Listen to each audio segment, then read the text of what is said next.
Here with reaction, outnumbered co-host Kayleigh McEnany, along with Outkick founder Clay Travis, former Arkansas Governor Mike Huckabee. Mike, first, we want to know how Sarah's doing. She's in our thoughts, our prayers. She's a friend of the show. My understanding is she's doing very well. She is, Sean, cancer-free. They got everything in surgery, and she's looking forward to getting back onto the campaign trail. Appreciates so much the prayers and love of so many people. And, we're just relieved that it's over and it's a recovery point from here. But thank you for asking.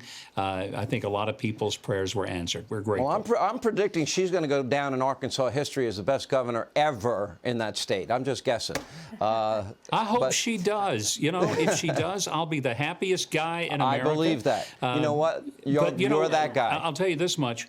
Yeah, I'll tell you this much, Sean. She will have a much better tenure as governor of Arkansas than Joe Biden is having. And that disastrous interview you just played clips from, all I can think about is being a White House staffer and running through the White House last night saying, clean up in aisle 4, clean up in aisle 4. Joe's been on TV. We have a mess to deal with. Let me ask you, Kayleigh, inflation, he actually said it hasn't spiked. He inherited 1.4% from Donald Trump. It's now 8.35%.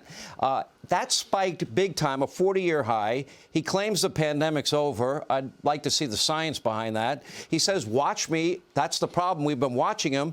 And then not the first time, but the second time he screwed up the Taiwan answer. What the hell's going on here? Yeah, it's terrifying, honestly, Sean, because these gaffes, especially when they're made in the foreign policy context. It's one thing when, the Easter Bunny hops over at the Easter egg roll to stop him from talking. Probably a smart move by someone in the White House press office. If this were my boss, I'd probably have done the exact same thing. So well done, press shop. But it's another thing when it's messing up the doctrine of strategic ambiguity in Taiwan, which he's done once, not once, but twice. And an anonymous White House staffer has to go out and correct it. It's another thing when he's in a press briefing, giving his second ever press briefing ever, and he makes this remark about a minor incursion being one thing, and Jen Psaki has to put out a statement immediately when he's done, which means that in real time, she was probably drafting that statement in her office as the President of the United States was speaking, and then he suggested regime change in Russia from Vladimir Putin. All of these things could cause major, major international conflicts. So it's one thing when they're the small gaffes we laugh at, but when they're made in this huge global strategic context, it's very troubling. I want to talk, Clay, especially about when he said inflation hasn't spiked because the average couple in America, because of his economic and energy policies, a couple is paying $6,800 more than they were paying for things under Donald Trump. That is a dramatic impact. Two-thirds of the country now is living paycheck to paycheck.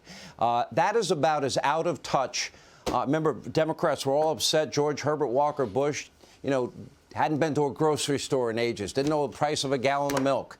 This guy doesn't know the average price of his inflation policies. You're exactly right. 13.5% year-over-year grocery bill increase. As was pointed out earlier, 1.4% inflation when he started, 8.3% now. And it's not only that prices are up, it's that real wages are down. If you are out there working on a day-to-day basis in this Biden regime, in this administration, over this last 20-some-odd months, you've gotten a major tax increase every single month because what you're bringing home is less than what the goods you have to purchase cost. And the more you live paycheck to paycheck, Sean, I use this as an example because it really brought it home was the gas prices were going up. I pulled up to the gas pump, somebody right in front of me, I don't know who it was, had pulled up and only bought 1 gallon of gas when that gas cost where I am in Tennessee was approaching $5 a gallon. That's somebody trying to get to work, somebody trying to get their kid to school, and they can only afford to put in 1 gallon at a time. This is a kind of brutal paycheck to paycheck universe that Joe Biden has created. I will say, if you look at that 60 Minutes interview, the first one he's done in 7 months, Democrats actually lose every time Biden opens his mouth. They had the disastrous Tuesday event to celebrate the Inflation Reduction Act. as we were dropping the stock market 1,200 points, 8.3% inflation. Biden is the worst salesman for what is a disastrous policy. I hope he keeps talking. I hope they keep putting him out over the next 50 days, because every time he talks, they lose voters. I agree with that, and I think this MAGA Republican attack is backfiring as well. Governor Huckabee, you're a great politician. You're a great orator.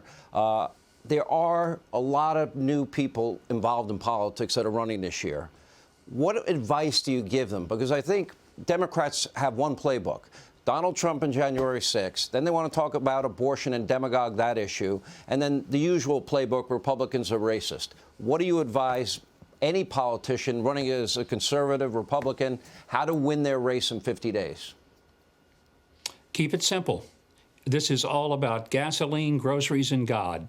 Remind them how much they're paying for gas since Joe Biden has taken office, how much they're paying in groceries, how hard it is to put the food on the table, and remind them that Joe Biden, his God is government, and the far left, their God is really the created rather than the creator.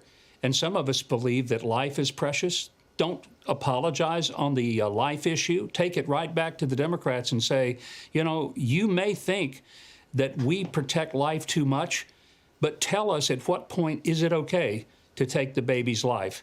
But I say keep it simple. Gas, groceries, God. End it there. And you're great at messaging, Kayleigh. I would add probably law and order, safety, security, so you can pursue happiness. I think that's one, and I think parental rights and education. We're going to talk to Governor Youngkin in a second. I think he showed that was a major issue for parents in the Commonwealth of Virginia. Bingo. Governor Youngkin, among those who considered critical race theory a big issue, 72% of them voted for Governor Youngkin. In fact, it was the Republican in Youngkin who was winning on education, which doesn't happen for our party, but it's happening now. I can tell you as a mom, Sean, I hear this all the time, whether I'm in New York, whether I'm in Florida, blue, red jurisdiction. People do not want their children being taught they are an oppressor. They do not like these parental secrecy policies where their child is being taught you may be another gender and hide it from mom until we find out about a suicide in a school bathroom, which is the allegation down in Florida in a lawsuit. Parents care about this. Mama bear's coming to vote. I can promise you that. I hear it all the time.